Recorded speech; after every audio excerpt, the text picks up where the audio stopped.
once we have agreed to purchase a block of land, what happens next? Right, so assuming you've used a very good firm of estate agents, next stage is, so terms are agreed, so you've agreed the price, you provide evidence of your funding, you then need to appoint a solicitor. And this is key here, I think, getting best advice. Get a solicitor that knows and understands agricultural property. Okay, the estate agents will then send what's called a memorandum of sale out to both sets of solicitors. Okay, and the buyer and the seller sets out the terms, and then you will have to instruct your solicitor to act on your behalf. They will be sent a draft contract, transfer document, and also what's called standard agricultural inquiries, which is generally standard legal questions about the land and its use and any planning consents, BPS, and they will analyse that. And then once they will report back to you, once they're happy with the contract, transfer document, and all the agricultural inquiries have been answered, and the next stage will then be exchange of contracts and then completion date. Exchange of contracts that you pay 10% deposit, so you're legally bound to purchase, and then completion is when you take full ownership and then you pay the full amount of the price what you've agreed to pay. Yeah, I think you've covered everything there. Very good. So where do you see land values going, and how has the last year affected these? I feel this one's coming my way. Is it? Could be. Yeah, okay. I'll butt in, don't worry.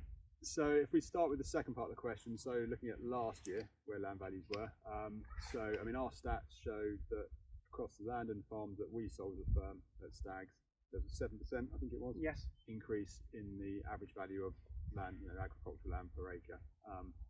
A lot of that was driven by there not being much property available to buy. That's farms and land, and I think the demand we've found for the last few years has been pretty consistent.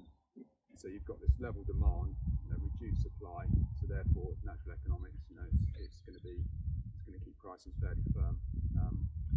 I think the next part of the question is slightly more difficult to answer, but the where do we see land values going? I mean, at the moment we've got historically low interest rates. Yes, I think actually, sorry to butt in, I think last time land actually fell in value was about sort of mid-90s when interest rates got to about 15% plus, and actually that, I think the land in that year fell by £1,500.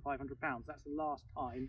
I think what happened there was actually a lot of people had to sell, and that flooded the market and drove prices down. Yeah, and obviously with low interest rates we haven't got that. No, it's a bit more stable. We know a bit more about the future of agricultural policy as well. Yes, it's starting to drip feed about how the next sort of phase of the LMS is going to be.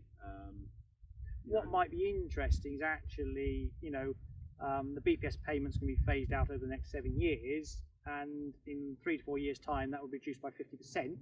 Will that bring more land to the market?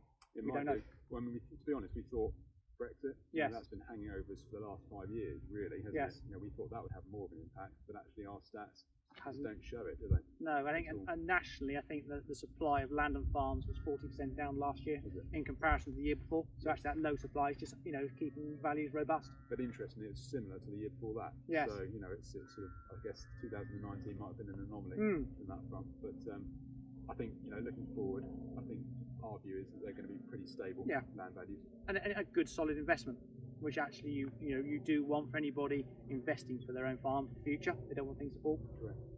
And for people selling, so it works well. So what does an agricultural occupancy condition mean? Have I got the planning question? I've got the next technical one. Yeah. Right, so you'll see on a brochure sometimes it will say the word AOC, which is agricultural occupancy condition, and that is a planning condition put on the property when it got consent to be built. And that will read, the property should be occupied by persons employed or last employed in agriculture or forestry. So if you are moving to that property, you need to have land around it to demonstrate you are running an agricultural business, or you are employed off the farm in agricultural forestry, or is it dependent of? Dependent relative of. Yes. And I think it's quite important to read the condition, because they're all quite different. They were introduced by the Town and Country Planning Act back in the 1950s. I can't remember which year, but they're all worded slightly differently. So some require you to be mainly or solely employed in agriculture. Some require you just to be employed in agriculture. And what's being employed in agriculture is sort of different to being mainly employed. So and that has an impact potentially on who can occupy them, you know, Yes. and potentially the value as well. And some will also say at the end of the condition, you know, employed or last employed in the locality. So, you know, it's how you interpret that locality. So what happens to BPS in the sale of land and farms? Shall I Yep. take this? Okay, so BPS entitlements are a separate entity to land, so they can either be sold with it or they can be sold separately.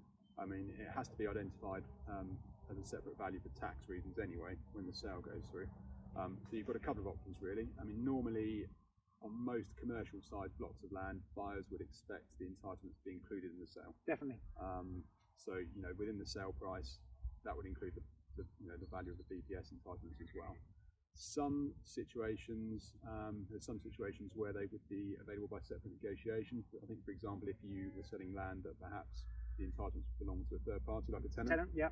And then obviously the tenant rightly should be paid for those entitlements if he or she is willing to relinquish them. So, you know, in those situations they might be separate.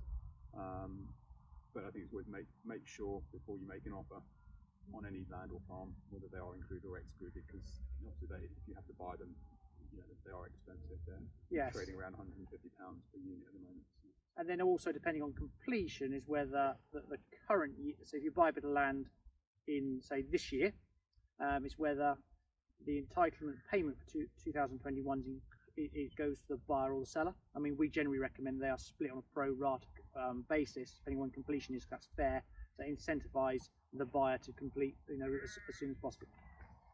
Okay, and finally, what tips would you give someone to look out for when they're viewing a farm? Tips for buying a farm, right? I mean, I think the first thing is read the sale particulars before you come out. You know, it's particularly all the sort of general remarks and special conditions. Check that there's no covenants or restrictions which would prevent you doing what you want to do. Check that perhaps the sporting and the mineral rights are included. If you are looking to diversify or do any development from the farm, research the planning history before you come out. So it's quite easy. You go on to South Hams or East Devon website, put in the postcode, and you get the planning history. I think check whether the land's let or not as well, because if you're looking to move straight from one farm to another, and the land's let for another 2 years, that's often going to cause you issues, isn't it? So it's worth inquiring as to whether it's let. And I think you start at the entrance of the farm. Does it have good access onto the public highway?